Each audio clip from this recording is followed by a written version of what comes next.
mus na usab mga igsuon ug mga higilaan ko din sa Dios, grasyag bendisyon sa langit ng tangamahan taas gihapon. Maana ka atong tanan ug welcome sa another day of Bible study dinhi sa tulumanutang The Sovereign Grace Hour. Salamat sa Ginoo nga nagagoon kini by your prayers and kamasab nga nagatabang nini materially, financially.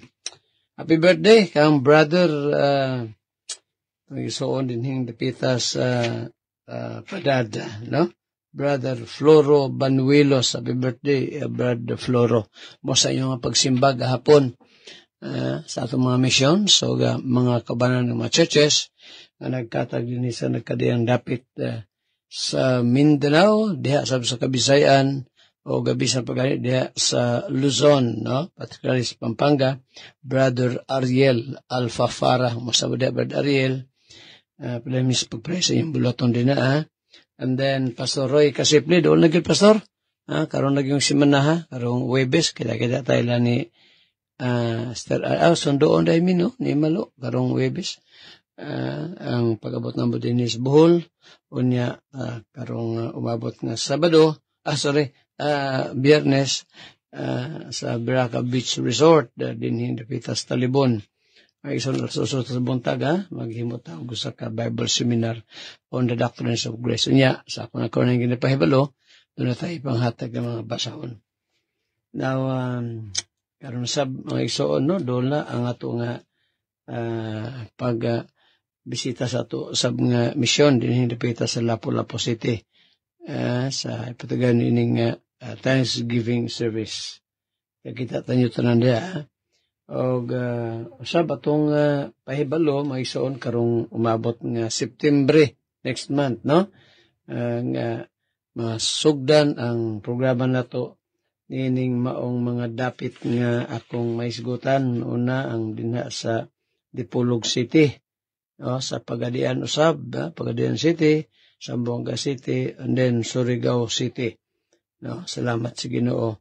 Then dinhi sa Davao magduha na atong programa diri sa DXUM Davao o sa DXKT, no? Yan ni sa DXKT, yan ni sa RPN, no? Radio Philippine Network. Okay, sige, igsoon. Again, nahimong malapuson na ito nga pagsimba. Kami rin sa Church sa Davao, gahapon sa gipatigan nga panimbahon. O doon na tayo pipilasab ka mga bisita. Masaday kang Brother John, no? Nga diin yung pastor. Ang ako din yung pagumangkod ba, si Christine. Christine Bisandi, nga padayon to sa pagpaampo sa iyang work din sa Middle East. Amping-amping di Christine ha, o mayong pagpaminaw ning atong programa, no? Christine Bisandi. Okay, sige, maigsoon. Ato ta sa pangalyo po, ato sa mga kitimbaya sa mga kusapa, ato nga magkaigsuonan, dili napita sa Mati area, Davao Oriental, nga diin, itong niaging Sabado, na imong bilapuson sab ang atong ipatigan nga training, no? Pastors and Workers Training. Ato nang ginahimo, aron sa paligon o pagbansay-bansay sa mga magbubuhat diya sa buluhaton sa Ginoo. Ang next nato nga training maigsoon, ako patong kontakon si Brother Daniel Diantok dito sa Maasim, sa Rangani Province, kay naglisar gito sila, no? Then usab atong pahibalo nga ang ato nga panimbahon karong simanaha dinhi sa church, dili karong Huwebes ha, kay biyahe miyan Malo sa Bohol, kundi sa Miyerkules. Karong maabot nga Miyerkules, alas 5 sa hapon, sugod na ta, no? Fellowship, and then by 6 ang ato ang midweek service and prayer meeting. But no text atong programa, ato nga cell number sa Smart is 0918-54-84-852. O kasab sa globe number na ito nga 0995-2130-764. Maga-pray ta Salamat Lord, karong orasa taknaa ang imong mga pulong amo na sa mga mausahan sa paghisgot pagtuon. Gani akong prayer, Ginoo, mahimot kang tang panalangin ini. I-bless up Lord, I pray. Bisan pa ang mag-isodes sa Tanwalang, Brother Floro Banuelos, pray ka mag-bless up, bisan pa sa ilan ni Brother Eli. Sa Lord, akong pagampo nga amo nga mga kaigsuonan, labi na mga nasa balatian, extend nimo ang imong hilinghan nga to kanila. Again, Brother Floro, daghang pagkatuigan ni hatag mo kaniya, kaban niya mga minalas kinabuhi. And so, Father, among i-commit kanimo tanan, help us, Lord, nga masabtan mo yung mga truths, nga among pagaturan karon. In Jesus' name, we pray. Amen and amen. Okay, salamat sa Ginoo mga kaigsunan, nining taknaa sa kaponon or kagabion. Makosa pa, mapaminaw na sa nato ang programang The Sovereign Grace Hour.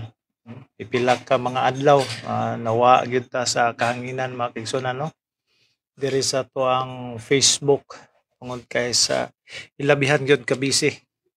Pero taliwala pa man ini mga kaigsunan ang tinguha nato sa pagpambit sa pulong sa Ginoo pinagi dinhi, wala gyud nawala. Usahay ang ato alang yung kining panahon. Sa kapoy na kay pag-abot gabi na, wala na gyud time niya. Buntag larga na pod sa iyo. Okay? So salamat sa Ginoo. Okay, ako i-acknowledge ang mga kaigsunan nga nakabisita karon diri sa tong live dinhi si Brother John De Leon, Pastor John De Leon. Okay, Pastor John De Leon, good evening.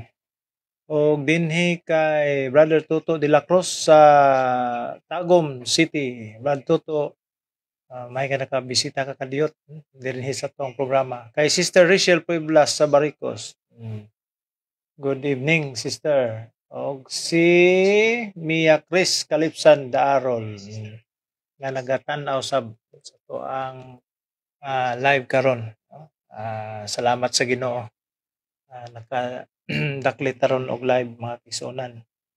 Okay, sa di pa nato paminawan si Pastor, no? Or si Brother Limmer sa second portion. First portion, I mean. Ang second portion mga kaigsunan, replay na to na sa January 17, 2025. Wala siya itong gidouble with si Pastor sa second portion. Okay mga kaigsunan, sa pagpadayon atong ihatag ang panahon kang Brother Attorney Limel Atop sa first portion. Karong na higayon na igsuon mag-aadto kita sa ato ang pagtuon sa pulong sa Ginoo, palihog sa pag-abri sa inyong mga Bibles dala sa Proverbs chapter 18 verse 16. Nanatakaron sa verse 16 sa ato ang daily meditation, especially diri sa book of Proverbs chapter 18. So akong basahon ang verse 16 ingon ang Biblia, "A man's gift maketh room for him, and bringeth him before great men." Diri sa Cebuano version, pinadayag Cebuano version, ingon diri, ang hatag sa usa ka tawo magahimo og dapit alang kaniya, ug magdala kaniya sa atubangan sa mga dagkong tao. Previously, mga igsoon, we've studied about giving of gifts.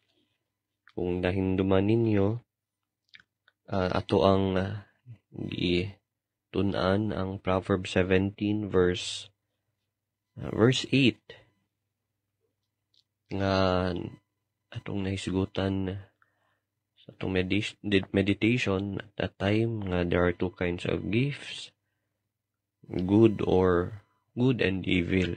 When we say evil gifts, mag-resort kini sa bribery or paghatag because of evil motive. Now, diri sa ato ang meditation this time, diri sa verse 16, Proverbs 18 verse 16, ang pulong gasa diri or gift it refers to a good gift. It could be a present, kanang literal nga gift, ng literal nga gasa ng atong ihatag. For example, naay kasal, ihatag nato sa bagong kasal, or naay birthday, literal gift. It is a gift to show kindness, and of course it can gain goodwill. Ipakita nato ang kayo nila or nalipay ta. For example, in the case of Jacob, iyang naghatagan niya gift ang iyang igsuon nga si Esau aron mo apis ang or mawala ang kasuko ni Esau. No, so it is a gift to gain goodwill.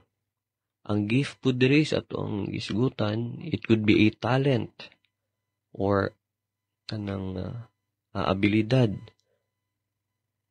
nga gihatag sa Ginoo, o kaning abilidad when used faithfully, it would create opportunities. It would enlarge one's influence. So, kung naay mga opportunities na gihatag ang Ginoo kanato, gasa na, and we have to take advantage over it. Opportunity nga work in a good environment, good place, we take advantage over that. Or the opportunity to study. So, these are gifts from God. And lastly, when we talk about spiritual gifts, kaning mga God-given gifts, if applied sa spiritual nga butang, whether ang pagtudlo, or ang pag-preach, or ang pag-serve dira sa simbahan, kanang mag-lead sa kanta, or in preparation, maglimpyo sa simbahan, or even to encourage another member or kauban sa simbahan. So these are God-given gifts nga lahi-lahi ug atong magamit dira sa sulod sa iglesia, sa kingdom sa Ginoo. That is why in Romans chapter 12, ingon dito, having then gifts differing according to the grace that is given to us. So ingon dito, let us use them. So ang prudent di ay nga paggamit sa usa ka gasa, sa usa ka gift, it can lead to freedom. It can create opportunities, and even being useful, mahimo tang galamiton, labi na diha sa sulod sa iglesia. And then ingon diri sa atong gibasa nga verse, and bringeth him before great men. So kanang faithful ding gasa, faithful gift, it opens doors. Mag-aabri kini og portahan dira sa mga opportunities, even to the company of mighty. For example, kanang sa ato ang matag-adlaw kinabuhi, ang ato ang generosity, ang mga ihatagon nato maoy, it could be a way nga magdala og respect og naghatag og higayon nga ang mga tao magduol sa atoa kanunay.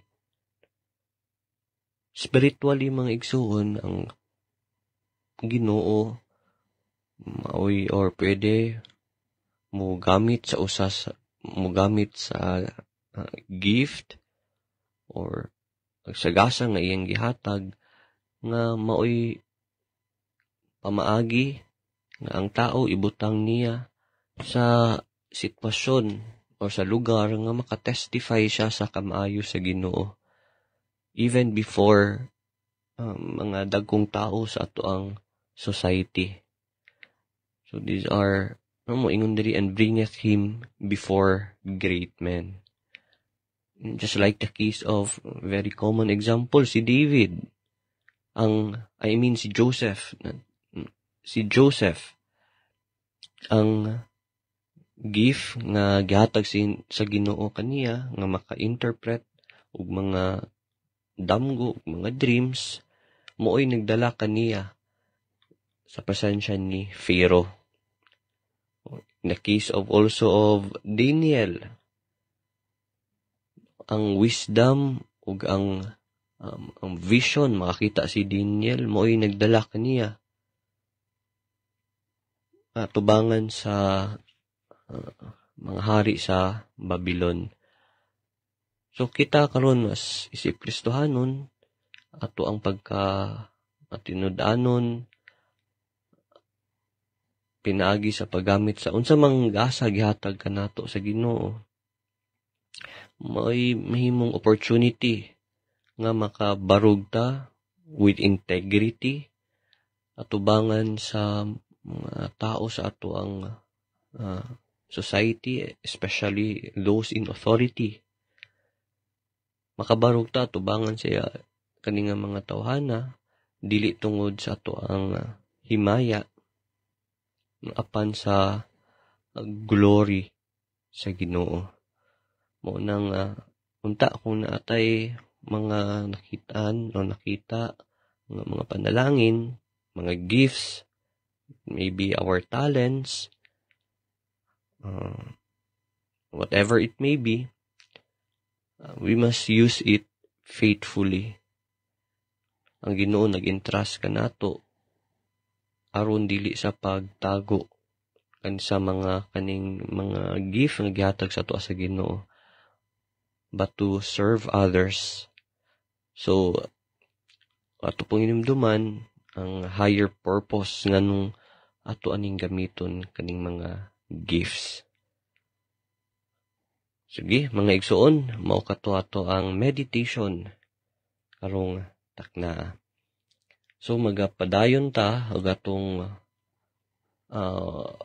magaproceed ta sa pagtuon sa doktrina sa grasya. So atong gihisgutan ang doktrina sa regeneration ug ato ang nakitaan atong natun-an nga ang regeneration di ay ang pagkatao pag-usab kaning ang kaluwasan dili kini buhat sa tao ug ato ang tun-an just like in the case of Lydia nga ang Ginoo mao ang nag-abri sa kasing-kasing sa tao. In this case, sa kasing-kasing ni Lydia. Walay gibuhat si Lydia aron maabrihan iyang kasing-kasing. Buhat katutanan sa Ginoo. Ito nang mabasa sa Acts 16:14. Now, diri sa John chapter 1 verse 12 to 13, gina-explain diri, ginatudloan ta nga katong naka-receive, nakadawat kang Kristo ug mituo sa iyang ngalan, mao tong matawag, they are given the right to become children of God. Itong basahon sa John chapter 1 verse 12 to 13. Ingon diri, but as many as received him, to them gave he power to become the sons of God, even to them that believe on his name.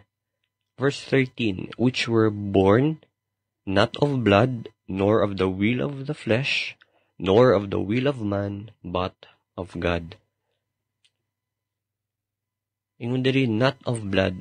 So ang verse 13 maigsoon gi-clarify how giunsa kaning new birth or kaning pagkatao pag-usab mahitabo. Ingon diri, who were born not of blood, nor of the will of the flesh, nor of the will of man, but of God. Not of blood, sabot niini ang regeneration, dili kini inherited, dili kini gipasa-pasa gikan sa ato ang ginikanan, or no, it is not passed down through family lineage. Dili susama sa property nga na ay concept of succession. Kung mamatay ang amahan, na ang asawa ug mga anak, mapasa ang property by operation of law. Kay tungod ang balaod nagaingon niini. This is not the case when it comes to salvation. Kanang sa regeneration, dili kini ma-inherit. Dili ang usa mahimong heirs or kabilin. Now, ingon po diri, not of the will of the flesh. So, ang regeneration or ang salvation, it does not come from human effort. Kasagaran, mao kini ang pagtulunan, dapat paningkamutan ang human effort, nor from this nang tawag natog paningkamot sa tao, moral striving in a sense nga maningkamot ang usa ka tao aron mahimo siyang good or righteous. So dili ka na makapahimo sa iya nga maluwas. Ingon po diri, not of the will of man. So dili ang kaluwasan mahitabo pinaagi sa influence or authority sa laing tao. For example, ang pastor or ang pari, dili siya kaluwas sa laing tao. Even if ang kaning pastor, even if ang usa ka tao, pastor, dili siya ka-save sa iyahang pamilya. Pero unsa ang source sa atong gibasa? But of God. So this is the source. The source is entirely divine. We must remember that new birth, it is the sovereign work of God. Trabaho kini sa Ginoo. Kini nga verse maigsuon, it removes magaklaro nga all human boasting, paghambog sa usa ka tawo, wala kini ug dili kani mahitabo kay tungod ang regeneration 100% buhat kani sa Ginoo, and it is independent of man's cooperation. So very clear sa atong gitun-an, atong gistudihan karon diri sa John chapter 1 verse 12 to 13. So sunod nga higayon ato ning ipadayon, taas-taas pa man atong tun-an kaning ingon diri sa Titus but Ezekiel chapter 36 verses 24 to 27. So these are the verses that prove nga ang regeneration is an act of God and it can be accomplished only by God. Mga igsoon, wala naman kitay oras ato ning ipadayon sa sunod nga higayon. Before I end, kung di ka pa sure sa imong kaluwasan, ang Biblia nagiingon, repent, mga ipagpasaylo, and believe the gospel. Kini inyong kauban si Attorney Lemuel Atup will Pastor Andres Atup Jr. Nagiingon ang Diyos magapanalangin kanatong tanan. Bino mag-ison ato ang ipadayon ang atong Bible study natay mga pebalo nya taud mag-ison, but before that there is sa ato ang meditation for today, magakutloon nato ni human matas 25 gahapon, pagtudo dito sa pagkamanggihatagon ato pang verse 24, 11, 24, and 25. Kaya 26 mag-ison, maura gihapon. Gasunod ding mabersikulo ba? Kung imong bantayan, Proverbio 11, 24, 25, kining 26, Ngayon, this 26 on. He that withholdeth corn, the people shall curse him, but blessing shall be upon the head of him that sealeth it. Diba, maorang gihapon itong sa verse 25. The liberal soul shall be made fat, and he that watereth shall be watered also himself. Ang dali lang sa versikulo 26 itong gibasa, mao nga mga suko ng mga tao kung i-withhold ang pagkaon, pero ang taong manggihatagon, panalanginan siya, daigon siya. Sabihin ko basa, verse 26. He that withholdeth corn, siya daw, no? Nga naghihikaw makaon, ato pa itong dalo, no? Pagatungluhon siya sa katauhan, apan ang panalangin ana asibabaw sa ulo niya nga nagabaligyan ini. So ato makita ni share lang gihapon mo igsoon, no?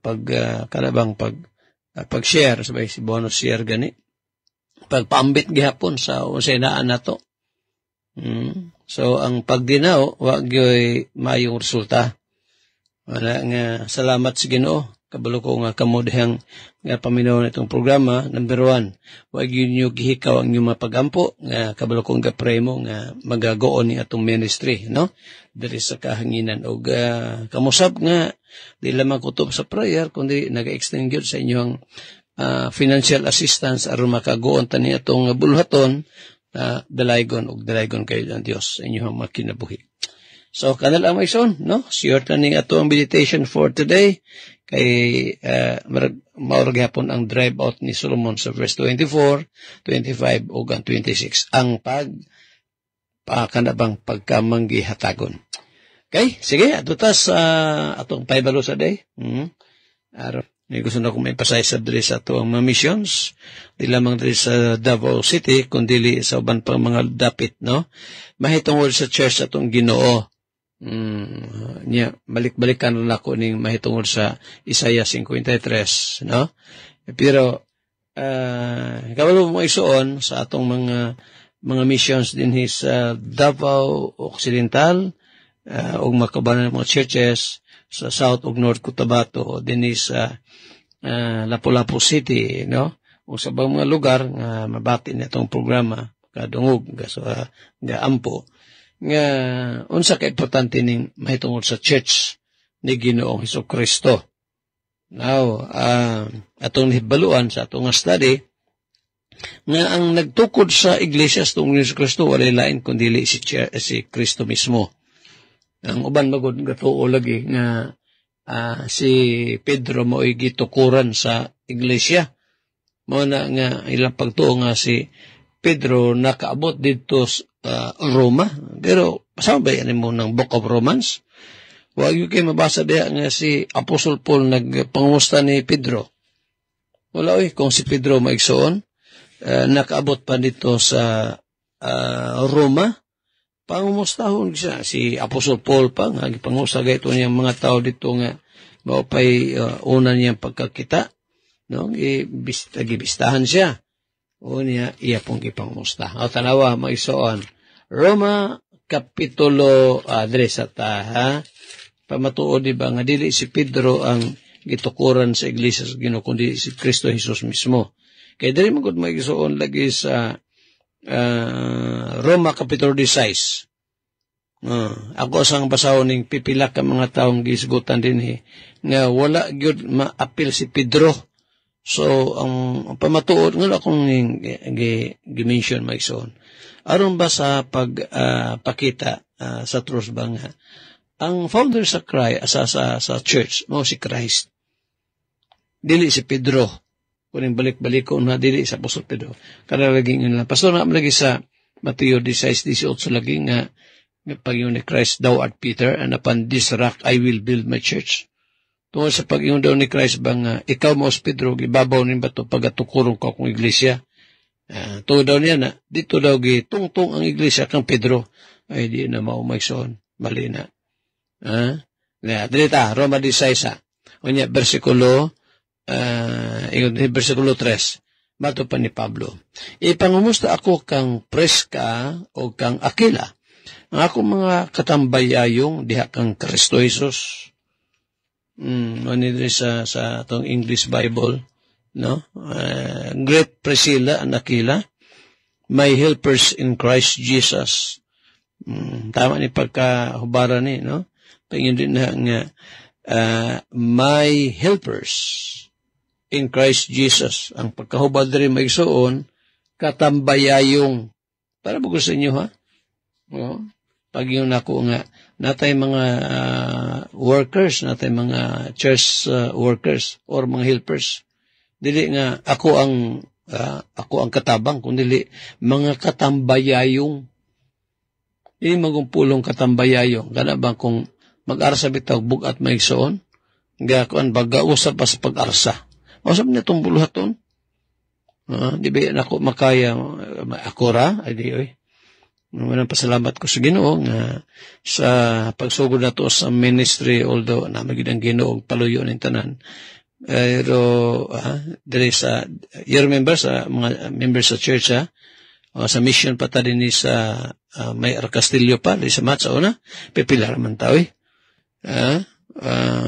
gagmay pa nila si batanon pa nila si Brother Ruben karon batanon lang gihapon now pero karon salamat sa Ginoo tungod gatawag siya ninyo atong mga kaigsunan no kapalo na sa nagkadili ni dapit og buluhaton niya kamo ang nahimong katambayayong nato sa buluhaton sa Ginoo ug mao po na ang gi-recognize ni Apostol Paul ingon niya sa atong gibasa sa bersikulo 3 si Aquila ug si Priscilla ang magtiayon nga nahimong katabang o katambayayong diha kang Kristo Jesus gitahan nila ang ilang mga nindot kayo no ang ilang mga sa verse 4 no who have for my life laid down their own necks, and to whom not only I give thanks, but also all the churches of the Gentiles.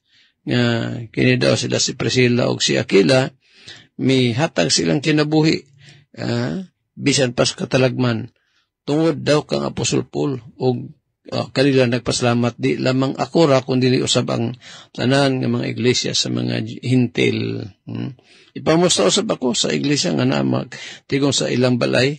Musta ako sa akong hinigugmang si Epinito nga maunang inabig sa Asia alang kang Kristo. Pamusta ako kang Maria na pangulay pagayo diha kanyo. Kang Andronico, kang Junia, ang akong mga parente o mga nakauban kong binilanggo. Kini sila mga inilang sa mga apostoles. O sila una pakanako nga nakabig nga to kang Kristo. Muna may isang basahon mo, gikan sa verse 8 na po, padayon, na din sa Cebuano pa si Ampliato. Kuya, mga naniyoy. Sa verse 8 na, Great Amplias, my beloved in the Lord, salute Urbani, our helper in Christ, and Istakis, my beloved, verse 9. Si Istakis, na pa si Apilis, na si Aristobulo. Kuya mga sa unang panahon, no?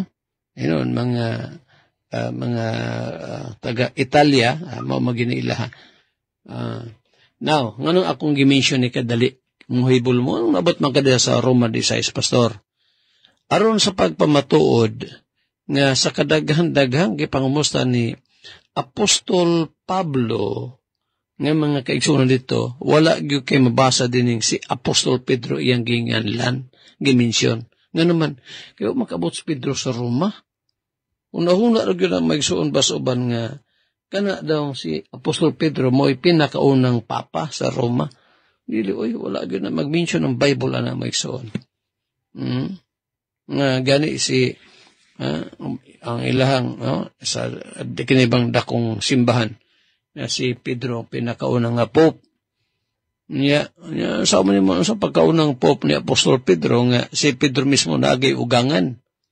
Mention mo ito na ako, itong mga nangaging mga semana. Si Pedro maigsoon, dakong minyo. Kumikang kay diya sa Mateo 8, giayo pagay ni Kristo ang iyang ugangan nga babae. So, di gida si Pedro Pastor mo ay gisandigan o gitukuran sa iglesia. Usbon ako, dili. Unya, so, kinsa ganang sa Mateo 16, 18, Pag ingon diha ni Christ nga ikaw maos Pedro gibabaw nining bato pagatukuron ko akong iglesia, ang gibutangan sa iglesia gipatungan na gisandigan sa iglesia walay lain kundi mismo ang founder ani nga mao si Ginoong Hesukristo. Siya ang ulo, siya ang defender, siya tanan no si Kristo. Ingon nga haligi, ingon nga mao ang magtutukod sa iyang church. So there's no other founder of the Lord's church except the Lord Jesus Christ. Siya ragid ang magtutukod. Now, ito na pong isugutan itong programa mag-isuon kung asang dapita. Asa ito? Kung inyo yung gisunod niya itong programa, na-mention naman ito na kung asa ganito gitukod ni Christ ang iglesia niya. Dili sa ilalong sa tulay sa bangkerohan na Davao City. Wala po tukura din sa dool sa lugar nila ni Sister Aning o Brad Imon di sa Bohol. Masada mo din sa kang Andro o sa kang Christian. Bata mga apo ni, no? Anak ni Mutya. Masada mo diha. Then, nawa asa tukura day pastor, dili sa Manila, dili sa Roma, wala tukura ni Kristo ang iglesia dito sa Amerika, dili po sa England, kundi asa sa Dublin, sa Paybayon sa Galilea. Kini mo isong review lang nako ni kay diri man to ni maisgutigol pag-ayo sa atong programa sa DXUM Davao. No, pero sa ubang station so nato ni mesguti mo na nga ato sa ning gikuan gi-change no dahil sa DXUM Davao ang at tatayatang emphasis din sa more on sa doctrines of grace o sa ubang mga registration dinita sa katukuran sa iglesias ng Ginoo. So asbon ako ang founder sa church wala lain si Christ. Ang dapit nga iyang gitukod dili sa Day of Pentecost rather sa Jerusalem wala niya dito tukura. Gitukod ni Christ ang iyang iglesia dito sa Dublin sa Baybayon sa Galilea nasod sa Israel. O nganong dito man natukod ni Christ ang iyang iglesia nganong ditong dapita gumikan kay unsa kitoy kahulugan sa church iglesia sa Bagong Testamento New Testament Church. Ang kahulugan ini is a called out assembly of saved, baptized believers. Ang iglesia sa Bagong Testamento mo ay pundok sa katawhan nga tinawag nga mga bautismadong magtotoo nga dunay panaghiusa nagakasabot sila ang ilang dalhon ng mayong balita sa Kristo ng iyang pagtulunan gikan pa sa panahon ni Kristo og nagapadayon kini dunay walay bugto ang kasaysayan hantod karong panahon na nagdala sa Great Commission. So pangutana asa tukura ni Kristo ang iglesia sa Dublin sa Baybayon sa Galilea. Nga naman to kay katong unang upat ka mga tinunan ang the first disciples ni Christ nga inandam sab sa pinakaunang nga Baptist minister. Nahimong mga magtotoo ni mga tawhana niya binautismohan ni John the Baptist. Kinsa man sila? Magison sila si Andres, si Pedro, si Juan o si Santiago. Kini silang upat mo ni ang naglangkob sa unang iglesia sa atong Ginoo. Asa ito mabasa nato? Mateo kapitulo 4. Gimo rin nang gi-subli pastor, gi-subli nato ni dinhi sa DXUM Davao. Pero sa ubang station so panato ni although sa unang sa mga nangaging mga kapanunan ato ni mention pero ato ning ga pamalandong magukom magsuon ba nga dapat mahibalo ini ang kadaghanan di lamang kita dinis Davao kundi sa ubang pang mga dapit no.